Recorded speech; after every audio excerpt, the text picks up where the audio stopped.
नमस्कार, सप्ततारा न्यूज मध्ये आपले स्वागत आहे। न्यूज बुलेटिन मध्ये जाणून घेऊया आजच्या ठळक घडामोडी। शेती आणि पिण्याच्या पाण्याबाबत सर्वसमावेशक सकारात्मक निर्णय घेणार जलसंपदा मंत्री राधाकृष्ण विखे पाटील। कृष्णा खोरे विकास महामंडळाची बैठक। सातारा आणि सांगली जिल्ह्यात शेती आणि पिण्याच्या पाण्याची मागणी वाढत चालली आहे। लोकप्रतिनिधी, शेतकरी आणि ग्रामस्थांना पाणी मिळावे यासाठी आग्रही आहेत। याबाबत पूर्ण अभ्यास करून सकारात्मक भूमिका घेऊन लवकरच सर्वसमावेशक निर्णय घेऊ अशी ग्वाही जलसंपदा मंत्री राधाकृष्ण विखे पाटील यांनी दिली। कृष्णा खोरे विकास महामंडळ अंतर्गत सातारा आणि सांगली जिल्ह्यातील पाटबंधारे प्रकल्पांची कालवा सल्लागार समितीची बैठक मंगळवारी रात्री 8 वाजता मुंबईत विधान भवन येथे झाली। त्यावेळी मंत्री विखे पाटील बोलत होते।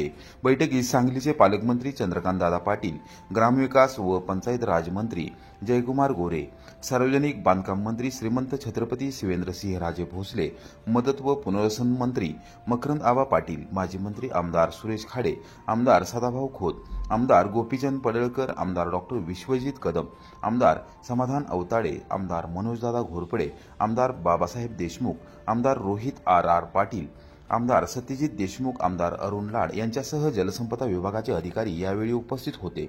सातारा जिल्ह्यातील धोम, कन्हेर, उरमोडी व तारळी प्रकल्पांचे पाणी नियोजन केले जावे, उन्हाळी हंगामात पाणी उपलब्ध करून द्यावे अशी मागणी करत मंत्री मकरंद आबा पाटील यांनी वाई, खंडाळा, महाबळेश्वर विधानसभा मतदारसंघातील शेतकऱ्यांना उन्हाळी हंगामात शेती आणि पिण्यासाठी पुरेशा प्रमाणात पाणी मिळावे त्यासाठी योग्य नियोजन करून ठोस पावले उचलावीत अशी मागणी केली। मागील 2 महिन्यात पाणी टंचाईने तसेच ऐन उन्हाळ्यात काही भागात पाणी नसल्याने पिके धोक्यात आली आहेत। शेतीसाठी व जनतेला पिण्याच्या पाण्याची टंचाई असल्याने नियोजन पद्धतीने पाणी द्या अशी मागणी प्राधान्याने केली। याबाबत सकारात्मक भूमिका घेऊन लवकरच सकारात्मक निर्णय घेऊ अशी ग्वाही मंत्री विखे पाटील यांनी दिली। साताऱ्यामध्ये सुद्धा प्रशासनावर एक वेगळ्या प्रकारचा दबाव। आमदार शशिकांत शिंदे यांनी उपस्थित केला प्रश्न, राज्य सरकारचे वेधले लक्ष। साताऱ्यामध्ये सुद्धा प्रशासनावर एक वेगळ्या प्रकारचा दबाव असला तर काम करण्याच्या संदर्भातल्या अडचणी निर्माण होतात। एका शाळेचे उदाहरण दिले आहे। विद्यार्थी विनयभंगाचं प्रकरण घडते, त्यावर पोलिसांनी ज्या पद्धतीने गांभीर्याने घ्यायला पाहिजे होतं ते न घेता ते प्रकरण दाबण्याचा प्रयत्न झाला, असा थेट दावा आमदार शशिकांत शिंदे यांनी केला। विधान परिषदेमध्ये बुधवारी दुपारी 2 वाजता आमदार शिंदे यांनी सातारा जिल्ह्यातील पोलीस दलाबद्दलचा प्रश्न उपस्थित केला। राज्य कारभारामध्ये प्रशासन आणि पोलीस यांची भूमिका महत्त्वाची ठरते। अनेक विषय आहेत, दरोडे, खून, मारामारी, बलात्कार यासारखे अनेक प्रकार वाढायला लागले आहेत। याबाबतचा निर्णय राज्य सरकारने निश्चितपणाने घ्यावा अशा प्रकारची विनंती करतो। याबाबत न्याय देण्याची भूमिका घ्यावी अशी मागणी केली। साताऱ्यामध्ये सुद्धा प्रशासनावर एक वेगळ्या प्रकारचा दबाव जर असला तर काम करण्याच्या संदर्भामधल्या अडचण निर्माण होते। मी मगाशी एका शाळेचं उदाहरण दिलं। एका विद्यार्थिनीवर जेव्हा त्या ठिकाणचं विद्यार्थिनीला ज्या पद्धतीने विनयभंग करण्याचा प्रयत्न झाला, त्याच्यावर पोलिसांनी ज्या पद्धतीने गांभीर्याने घ्यायला पाहिजे नव्हतं ते न घेता ते प्रकरण दाबण्याचा प्रयत्न झाला। सभापती महोदय, त्यानंतर मी मगाशी सांगत होतो 2016 साली एका असलेल्या कुटुंबातल्या एका व्यक्तीला कोणत्या तरी केसच्या संदर्भामधून कोर्टातून ऑर्डर आली की त्याला पण माहीत नव्हती, त्याला अटक करण्याचं वॉरंट आलं। हजर न झाल्यामुळे वॉरंट आल्यानंतर त्याच्या घरी त्यांची मुलगी, 2 मुली आणि त्यांची मंडळी, रात्रीच्या दिवशी त्यांना त्या ठिकाणी पोलीस न्यायला गेले। त्या ठिकाणी त्या बिचारी मुलीचा मला फोन आला आणि रडरड सांगितलं की माझ्या वडिलांना अटक करतायत। मी तिथल्या असलेल्या पोलिसांची चर्चा केली। त्यांनी मला सांगितलं की आपण वरिष्ठांशी बोला। मी गरजे नामक असलेल्या यायला मी फोन केला आणि त्यांना सांगितलं की उद्या कोर्टाने सांगितलं असेल तर उद्या 8-9 वाजता येतील। रात्री अपरात्री या मायले की कुठं पळणार, आपण त्याची काळजी घ्यावी आणि उद्या त्यांना हजर करण्याच्या संदर्भातलं त्या कुटुंबाला मी सांगतो। सभापती महोदय, या अशा प्रकारची मागणी केल्यानंतर त्यांनी मला सांगितलं की लोकप्रतिनिधी सांगितल्यानंतर मी कारवाई करतो आणि तशी सूचना करतो। तरी सुद्धा अर्ध्या तासात प्रवीणजी त्या असलेल्या वडिलांना अटक केली आणि दुसऱ्या दिवशी शेवटी त्याला कोर्टातून जामीन घ्यावा लागला। आणि मग मी त्यांना एक पत्र दिलं लोकप्रतिनिधी म्हणून। आम्ही काय तिथं राजकीय ह्याच्यातून बघितलेलं नाही, परंतु पोलिसांचा तिथं त्यांच्याशी वागण्याचा जो मजूरपणा होता, मी त्यांना पत्र दिलं की आतापर्यंत या असलेल्या पोलीस स्टेशनमध्ये अशा प्रकारचे जे आरोपी हजर झाले नाही, म्हणजे ज्यांच्यावर गुन्हे आहेत परंतु त्यांना हजर करून अटक केली नाही, अशा लोकांची यादी द्या. अजूनपर्यंत मला यादी मिळाली नाही. म्हणजे काही अधिकारी या पोलीस यंत्रणेच्या माध्यमातून काम करताना जर अशा प्रकारे पक्षपातीपणा करण्याचा प्रयत्न केला तर कायदा सुव्यवस्था कसा राहू शकतो असा प्रश्न निर्माण होतो. आणि मला वाटतं की खरी गरज जी आहे ही खरी गरज इथवा असलेल्या अधिकाऱ्यांना न्यायाने भूमिका देण्याच्या बाबतीमधली होणं गरजेचं आहे. म्हणून अनेक या ठिकाणी विषय आहेत. शेतकऱ्यांची एफआरपी थकवणाऱ्या साखर कारखान्यांच्यावर आरआरसी अंतर्गत कारवाई करा. माजी खासदार राजू शेट्टी पुण्यात शेतकरी मोर्चा काढण्याचा दिला इशारा. साखर आयुक्त कार्यालयाकडे राज्यातील ऊस उत्पादक शेतकऱ्यांची 2,349 कोटी रुपयांची एफआरपी थकीत असल्याची चुकीची आकडेवारी आहे. जवळपास 7,000 कोटी रुपयांची एफआरपी थकीत आहे. यामुळे संबंधित साखर कारखान्यांच्यावर आरआरसी अंतर्गत कारवाई करून तातडीने ऊस बिले शेतकऱ्यांच्या खात्यावर जमा करावी, अशी मागणी स्वाभिमानी शेतकरी संघटनेचे संस्थापक माजी खासदार राजू शेट्टी यांनी साखर आयुक्त सिद्धराम सालीमठ यांच्याकडे केली. पुण्यातील महत्वपूर्ण बैठकीबाबत शेट्टी यांनी बुधवारी सकाळी 9 वाजता पत्रकारांना माहिती दिली. ऊस उत्पादक शेतकऱ्यांना एक रकमी एफआरपी देण्याबाबत गेल्या आठवड्यात मुंबई उच्च न्यायालयाचा निकाल लागल्यानंतर राज्यातील थकीत एफआरपी बाबत साखर आयुक्त यांची भेट घेतली. यावेळी थकीत एफआरपी बरोबरच काटामारी, रिकव्हरी, चोरी, वजनकाटे ऑनलाईन करणे, तोडणी वाहतुकीचा खर्च अंतरावर निर्देशात करण्यात यावा, थकीत एफआरपी 15% व्याजासह वसूल करण्यात यावे, राज्यातील साखर कारखान्यांचे शासकीय लेखापरीक्षकाकडून लेखापरीक्षण करण्यात यावे यासह विविध मुद्द्यावर सविस्तर चर्चा करण्यात आली. राज्यातील काही मोजके राजकर्तेच साखर उद्योगात वर्चस्व निर्माण करून साखर उद्योगात एकाधिकारशाही निर्माण करत आहेत. मुठभर कारखानदार साखर उद्योगाची सूत्रे स्वतःच्या हातात ठेवून चुकीचे कायदा करून ऊस उत्पादक शेतकऱ्यांचे शोषण करत आहेत. वास्तविक पाहता साखरेसह उपपदार्थांना बाजारात चांगला दर मिळू लागला आहे. यामुळे राज्यातील शेतकऱ्यांना एक रकमी एफआरपी देणे सहज शक्य आहे. मात्र साखर कारखानदार प्रक्रिया खर्च वाढल्याचे कारण सांगत 2 किंवा 3 टप्प्यात एफआरपी देण्याचा घाट घालत आहेत. वास्तविक पाहता ऊसाचे क्षेत्र मर्यादित असल्याने अंतराची अट टाकून नवीन साखर कारखान्यांना शासनाकडून मान्यता देणे बंद आहे. मात्र दुसरीकडे 3,000 व 5,000 गाळप असणारे कारखाने सध्या 18 ते 20,000 टनांनी गाळप क्षमता वाढवून गाळप सुरू केले आहेत. यामुळे साखर कारखान्यांचा गाळप हंगामाचे दिवस कमी झाले असून याचा अनिष्ट परिणाम कारखान्यांच्या अर्थकारणावर झाला आहे. यामुळे येत्या 8 दिवसात साखर आयुक्तांनी राज्यातील सर्व ऊस उत्पादक शेतकऱ्यांचे थकीत 7,000 कोटी रुपये 15% व्याजासह देण्यासंदर्भात साखर कारखान्यांवर आरआरसी अंतर्गत कारवाई न केल्यास साखर आयुक्त कार्यालयावर धडक मोर्चा काढणार असल्याचा इशारा दिला असल्याचे त्यांनी सांगितले. यावेळी राज्य साखर संघाचे माजी अध्यक्ष पृथ्वीराज जाचक, ॲडव्होकेट योगेश पांडे, पुणे जिल्हाध्यक्ष प्रभाकर बांगर यांच्यासह संघटनेचे पदाधिकारी यावेळी उपस्थित होते. ऊस उत्पादक शेतकऱ्यांना पूर्वीप्रमाणे विना कपात एक रकमी 14 दिवसाच्या आत गेल्या वर्षीच्या रिकव्हरीच्या आधारानं एफआरपी द्यावी असा निर्णय हायकोर्टानं दिलेला आहे. फार मोठा दिलासा. गेल्या अनेक वर्षापासून ही पद्धत महाराष्ट्रामध्ये चालू होती, पण मध्येच उद्धव ठाकरे यांच्या नेतृत्वाखालचं महाविकास आघाडीचं सरकार असताना याच्यामध्ये बदल केला गेला आणि तुकड्या तुकड्यानं शेतकऱ्याला एफआरपी द्यायचा अशा प्रकारचा हा बदल होता. कारखानदारांच्या दबावाला बळी पडून महाराष्ट्र सरकारनं हा निर्णय घेतलेला होता. परंतु पुन्हा एकदा न्यायालयामध्ये जाऊन आम्ही या सगळ्या साखर कारखानदारांना 4 मुंड्या चित केलेला आहे. दिव्यांगांना मदतीचा हात देणे सर्वांची जबाबदारी. उपनगराध्यक्ष राहुल बर्गे, कोरेगाव नगरपंचायतीमध्ये दिव्यांगांना मदतीचा हात देणे सर्वांची जबाबदारी. उपनगराध्यक्ष राहुल बर्गे, कोरेगाव नगरपंचायतीतर्फे दिव्यांग लाभार्थींना आर्थिक मदत.